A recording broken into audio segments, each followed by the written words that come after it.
ఈ డిస్కషన్ ఎక్కువ మందికి రీచ్ కాకూడదు అనేటటువంటి దురుద్దేశంతో రూపాయల ఎల్లో పే బ్యాచ్ గాలందరూ రంగంలోకి దిగి ఏదైతే రిపోర్ట్స్ కొట్టి ఆ ఛానల్స్ ఎక్కడైతే అప్లోడ్ చేస్తున్నారో ఆ ఛానల్స్ మీద రిపోర్ట్లు కొట్టేసి ఆపేయాలనేటటువంటి ప్రయత్నం చేస్తా ఉన్నారు. దానికి మనం కూడా విరుగుడుగా ఏదైతే ఈ వీడియో ఎక్కడ ప్లే అయితే దానికి సంబంధించి మనం లైక్ చేసి కామెంట్ చేసి ఏదైతే ఇంకా మరికొంతమందికి వాళ్ళు చేస్తున్నటువంటి విషపూరితమైనటువంటి కథనాలని తీసుకెళ్లాల్సినటువంటి అవసరం ఉంది. సో ఈరోజు వార్తల్లో ఏమున్నాయో మనం ఒకసారి ప్రధానంగా డిస్కస్ చేద్దాం. ఈరోజు కూడా మరొకసారి విషం చిమ్ముతూ రోతనాడు పత్రికలో వచ్చినటువంటి కథనం చూస్తే ఈనాడులో ఏదైతే ప్రధానంగా మద్యం సీసాలో వైకాపా మాఫియా అంటూ పెద్ద హెడ్డింగ్ పెట్టి ఇష్టం వచ్చినట్టుగా వాళ్ళు వార్త రాశారు.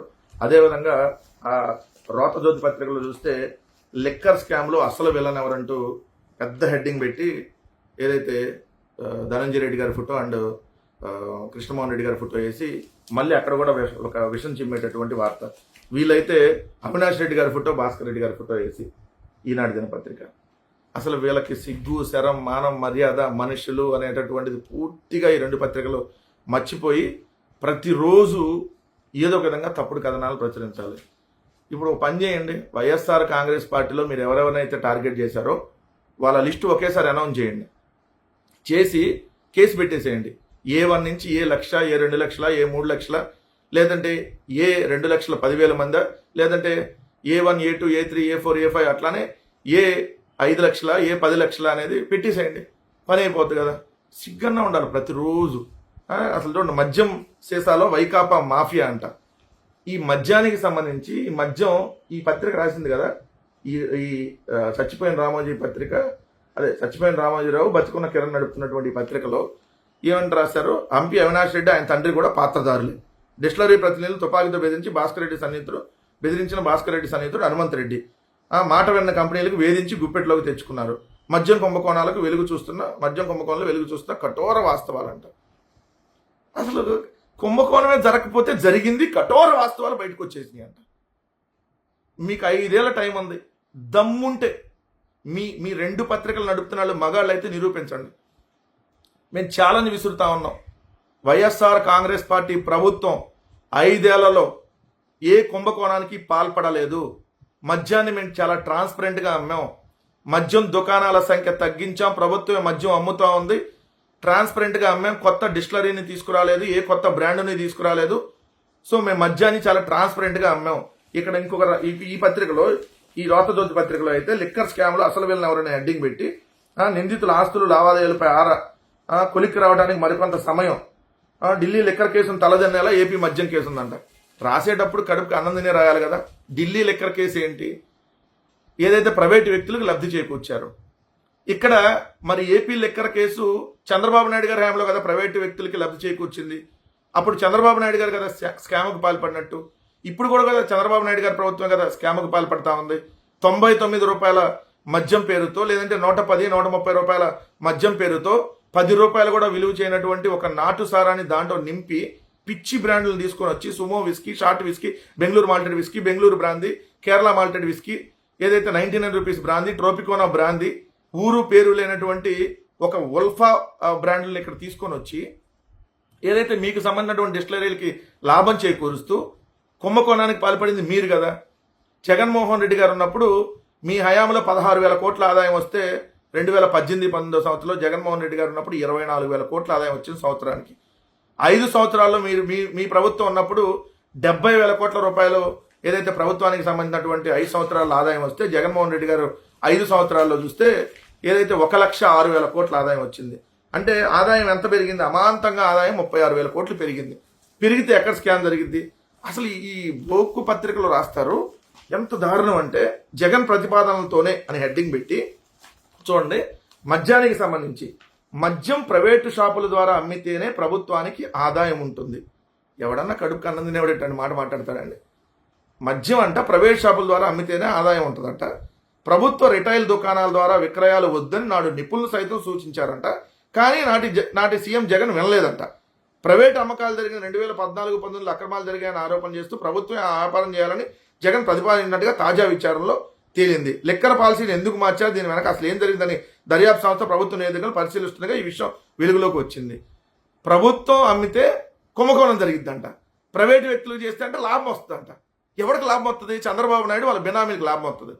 ఆంధ్రప్రదేశ్ రాష్ట్ర ప్రభుత్వానికి వచ్చిందా 2014-19 మధ్య? జగన్మోహన్ రెడ్డి గారు ఉన్నప్పుడు ప్రభుత్వానికి ఆదాయం వచ్చింది. ఇప్పటికైనా మీ తప్పుడు రాతలను ఆపండి. మీరు తప్పుడు కేసులు పెట్టి జగన్మోహన్ రెడ్డి గారిని టార్గెట్ చేసి ఈ 11 నెలల కాలంలో మీరు చేసినటువంటి దుర్మార్గాలు ఎక్కడా బయటికి రాకూడదు కాబట్టి, అంతకుముందు హయాంలో మీరు పడినటువంటి లిక్కర్ కుంభకోణం ఎక్కడా బయటికి రాకూడదు కాబట్టి రివర్స్లో జగన్మోహన్ రెడ్డి గారి మీద మీరు కేసు పెట్టి అరెస్ట్ చేయాలనేటటువంటి ఆలోచనతో ప్రతిరోజు ఇలా విషపూరితంగా కథనాలు, వాడు చెప్పాడు, వీడు చెప్పాడు, ఎవడో చెప్పాడు, మీ ఇష్టం వచ్చినట్టుగా పిచ్చి రాతలు రాస్తూ ముంబై తారలతో బంధం ఏంటో, నాడు మౌనికా బేడి వివాదంలో కృష్ణమోహన్ రెడ్డి, జత్వాని కేసులో పిఎస్ఆర్, ఇప్పుడు ఇద్దరు బెదవాడ జైల్లో రిమాండ్ ఖైదీలు. తొందర ఎందుకు పడతారు? 5 ఏళ్ళు, ఇంకా 4 ఏళ్లే కదా. 4 ఏళ్ల తర్వాత మీరు పెట్టినటువంటి కేసులకి ఏ విధంగా మీరు ఏదైతే కాళ్ళు పట్టుకొని క్షమించమన్నా కూడా వదిలేటటువంటి అవకాశం ఉండకుండా అలాంటి మీరు చేసుకుంటారు. ఈ విధంగా ఇష్టానురీతిగా వార్తలు. కృష్ణమోహన్ రెడ్డి గారి మీద మళ్ళీ తప్పుడు వార్త, నకిలీ పేరుతో మౌనికా బేడికి పాస్పోర్ట్. ఆయన ఇచ్చాడు ఆ పాస్పోర్టు. ఈయన పాస్పోర్ట్ ఆఫీసరా? ఇది పాస్పోర్ట్ ఆఫీసరా? తహసీల్దార్గా పనిచేసినప్పుడు జరిగిందంట. తహసీల్దార్గా పనిచేసి మీరే రాస్తారు. మళ్ళీ అక్కడేంటి, ఆర్ఐ మహమ్మద్ యూనిస్ ఇచ్చిన నివేదిక ఆధారంగా నివాస ధృవపత్రం జారీ చేశారు. మరి ఆర్ఐ తప్ప అయింది కానీ ఈయన తప్ప ఎట్లా అయింది? ఈయన వెళ్ళి చెక్ చేసి వస్తాడు ఆ ఇంట్లో ఎవరున్నారు, ఆ ఇంట్లో ఎన్ని ఫ్రిడ్జ్లు ఉన్నాయి, లేకపోతే ఏమున్నాయని. కనీసం కొద్దిగా కడుపుకి అన్నం తిని వార్తలు రాయండి దయచేసి. అన్నం తిని రాయండి. పశువుల గ్రాసం, పశువుల దానా తిని రాస్తే ఇలానే ఉంటాయి. ఇంకా తప్పుడు వార్తలు ప్రతిరోజు. వీళ్ళ బతుకులు ఎన్నిసార్లు చెప్పినా వీళ్ళు మారు ఇలానే రాస్తాను. ఇంకో వార్త, ఆ వార్త ఏదైనా కానివ్వండి, లోపల మాత్రం వాళ్ళు జగన్మోహన్ రెడ్డి గారిని తిట్టాలి. పైన హెడ్డింగు జగన్మోహన్ రెడ్డి గారిని తిడతా అన్న వార్త ఉండాలి. ఒకవేళ పైన హెడ్డింగ్ అని జగన్మోహన్ రెడ్డి గారిని తిట్టకుండా ఉంటే లోపలైనా జగన్మోహన్ రెడ్డి గారిని తిట్టాలి. ఇది ఇంత దారుణమా?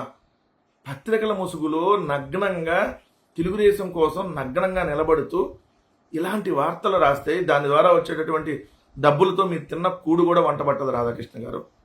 ఎంత దారుణం అంటే ఇక్కడ హెడ్డింగ్ ఏమో విద్యార్థులతో ఇంజనీరింగ్ కాలేజీలో బంతాట అని పెట్టారండి. విద్యార్థులతో ఇంజనీరింగ్ కాలేజీలో బంతాట. ఫీజుల నుంచి పరీక్షల వరకు యాజమాన్యాలు ఇష్టారాజ్యం. రీఎంబర్స్మెంట్ ఆలస్యంతో ఒత్తిడి. కొన్ని చోట్ల రోజువారీ ఫైన్లు, డబ్బు కడితేనే పరీక్షలకి, ఒరిజినల్ సర్టిఫికేట్ల పైన అంతే, అవి చేస్తేనే అడ్మిషన్ అని మెలిక, తీసుకోవద్దన్న విద్యాశాఖ, డ్రాప్అవుట్ల నుంచి పూర్తి ఫీజు 5,000కు మించొద్దన్న బేఖాతరు, లబోదిబోతున్న విద్యార్థులు అని హెడ్డింగ్ పెట్టారు కదా. అంటే ఇప్పుడు ఈ ప్రభుత్వంలో ఫీజు రీఎంబర్స్మెంట్ డబ్బులు అందకపోవటం వల్ల ఏదైతే కాలేజీ యాజమాన్యాలు విద్యార్థుల మీద ఒత్తిడి తెస్తూ మీరు కానీ ఫీజులు కట్టకపోతే హాల్ టికెట్లు ఇవ్వమని చెప్పి ఫీజులు కడితేనే హాల్ టికెట్లు ఇస్తున్నటువంటి పరిస్థితి, విద్యార్థుల్ని ఏదైతే కాలేజీ నుంచి బయట నిలబడుతున్నటువంటి పరిస్థితి, మీరు ఫీజు కడితేనే కాలేజీలోకి అలౌ చేస్తామని చెప్పి, ఒకవేళ డ్రాప్ అవుట్ అయ్యి వెళ్ళిపోయినా కూడా వాళ్ళకు కూడా ఫీజు చెల్లిస్తేనే సర్టిఫికేట్లు ఇస్తామన్నటువంటి పరిస్థితి సుప్రీంకోర్టు గైడ్ లైన్స్కి విరుద్ధంగా. ఇది ఇక్కడ ఏపీలో ఇంజనీరింగ్ కాలేజీలు చంద్రబాబు నాయుడు గారి ప్రభుత్వంలో, అది కూడా విద్యాశాఖ మంత్రిగా ఈరోజు నారా లోకేష్ ఉన్నటువంటి పరిస్థితిలో ఇది ఉంటే, లోపలికి వెళ్ళినాక వాళ్ళు లోపల ఇది రాశారు కదా, దీంట్లోకి వెళ్ళినాక ఏం రాస్తారు, జగన్మోహన్ రెడ్డి గారి వల్లంట ఫీజు రియంబర్స్మెంట్ బకాయిలు చాలా ఉన్నాయంట, ఇది 2 సంవత్సరాలు జగన్మోహన్ రెడ్డి గారు ఇవ్వలేదని చెప్పి ఇంకా తప్పుడు వార్త. జగన్మోహన్ రెడ్డి గారు ప్రతి సంవత్సరం ఫీజు రియంబర్స్మెంట్కి సంబంధించినటువంటి బకాయిలు విద్యా దీవెన అనేటటువంటి పథకం కింద ఇచ్చారు. లాస్ట్ ఎప్పుడు ఇచ్చారు? 2024వ సంవత్సరంలో, ఎన్నికల కంటే ముందు మార్చి 1వ తారీఖున పామరులో జరిగినటువంటి బహిరంగ సభలో, అది విద్యా దీవెనకు సంబంధించినటువంటి ఒక సభ పెట్టి దాంట్లో ఏదైతే విద్యార్థులకు సంబంధించి 2023 అక్టోబర్ నుంచి డిసెంబర్ వరకు త్రైమాసికానికి సంబంధించి, అంటే ప్రతి సంవత్సరం 4 విడతలుగా విద్యా దీవెన రిలీజ్ చేస్తారు కాలేజీలకి. ఏదైతే 3 నెలలకు ఒకసారి, 3 నెలలకు ఒకసారి, అది 2023 అక్టోబర్ నుంచి డిసెంబర్ దాకా ఉన్నటువంటి దాన్ని మార్చిలో రిలీజ్ చేశారు. 9,44,666 మంది విద్యార్థులకు లబ్ధి చేకూరుస్తూ 708.68 కోట్లు, అంటే 708.68 లక్షలను సీఎం జగన్ శుక్రవారం కృష్ణా జిల్లా పామరులో బటన్ నొక్కి నేరుగా తల్లుల ఖాతాల్లో జమ చేశారు. సో ఈ సందర్భంగా నిర్వహించిన సభలో మాట్లాడుతూ 5 ఏళ్లుగా విద్యారంగ పురోభివృద్ధి కోసం జగన్మోహన్ రెడ్డి గారు ఏమేం చేశారో చెప్తూ మొత్తం చదువులను చక్కదిద్దేందుకు 5 ఏళ్లలో 73,000 కోట్లు జగన్మోహన్ రెడ్డి గారి ప్రభుత్వం వెచ్చించింది. అంటే జగన్మోహన్ రెడ్డి గారి ప్రభుత్వం పెండింగ్లో పెట్టెళ్ళింది అంటుంది కేవలం 3 నెలలకు సంబంధించి, ఒక త్రైమాసికానికి. ఒక సంవత్సరంలో 4 త్రైమాసికాలు, అంటే ఒక సంవత్సరంలో 4 టర్ములుగా రిలీజ్ చేస్తారు. ఆ 4 టర్ములో ఏదైతే జనవరి నుంచి మార్చి వరకు ఉన్నదాన్ని పెండింగ్ పడింది. ఎందుకు? ఆ మార్చిది ఎప్పుడు రిలీజ్ చేయాలి? ఏప్రిల్ ఆర్ మే రిలీజ్ చేయాలి. ఏప్రిల్ మేలే ఎన్నికల కోడ్ ఉంది. సో రిలీజ్ చేయడానికి అవకాశం లేదు. కానీ ఇక్కడ కూడా దుష్ప్రచారం. ఎంత దారుణం అంటే వీళ్ళు పత్రికల్లో అంతకుముందు ఒక సంవత్సరం వల్ల పూర్తిగా జగన్మోహన్ రెడ్డి గారంట బకాయిలు పెట్టి వెళ్ళాడని చెప్పి ఈ ఆంధ్రజ్యోతిలో ఇది వార్త ఏమో విద్యార్థులతో ఇంజనీరింగ్ కాలేజీలు బంతాట. సో అది రాసి మళ్ళీ లోపల మ్యాటర్కి వెళ్తే చూడండి మళ్ళీ జగన్మోహన్ రెడ్డి గారి మీద విషం నిమ్ముతూ వాళ్ళు రాసినటువంటి వార్తను మీరే ఒకసారి చూడండి ఎంత దారుణంగా రాస్తారంటే జగన్మోహన్ రెడ్డి గారు అంటే 2,700 కోట్లు బకాయి పెట్టి వెళ్ళిపోయాడు అని చెప్పి రాశారు.